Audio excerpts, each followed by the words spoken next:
Hi guys, Mr. Nelson here again. Going to read you a story called Pigsty. Now, for those of you who don't know, a pigsty is just another name for pig pen. It's a place where pigs live. All right, so we're going to find out what this story is about. Monday afternoon, Wendell Foltz's mother told him to clean his room. It's turning into a pigsty, she said. Wendell went upstairs. Much to his surprise, a large pig was sitting on his bed. Pardon me, said Wendell. He shoved some toys into his closet, but the pig didn't seem to mind the mess, and Wendell found that he didn't mind the pig either. He decided to take a break. When Wendell's mother came to look at his room, the pig was hiding, but the mess was still there. She threw up her hands. Okay, Wendell, she said, if you want to live in a pigsty, that's up to you. Wendell could hardly believe his luck. Now I can live however I want. He didn't even worry when he came home on Tuesday and found a second pig in his room. The mess had grown a bit worse, but he was able to jam most of it under his bed. Pigs are all right, he said, as long as it's only one or two. In fact, they had a wonderful time. They played Monopoly until late each night and left the pieces lying all over the floor. They had paper airplane wars and pillow fights.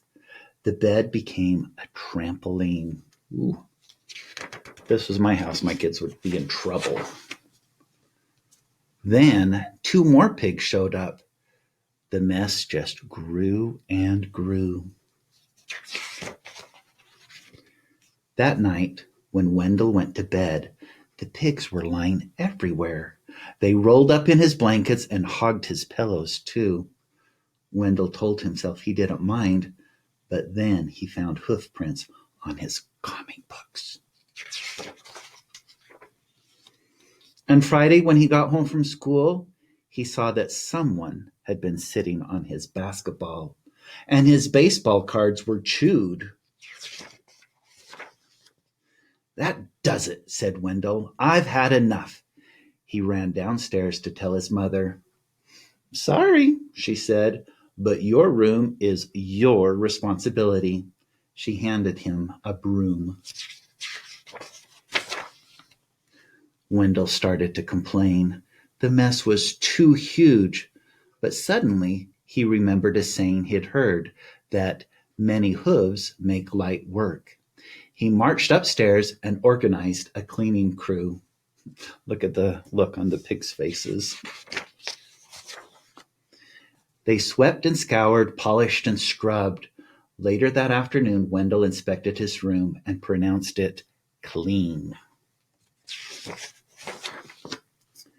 In fact, it was a bit too clean from a pig's point of view.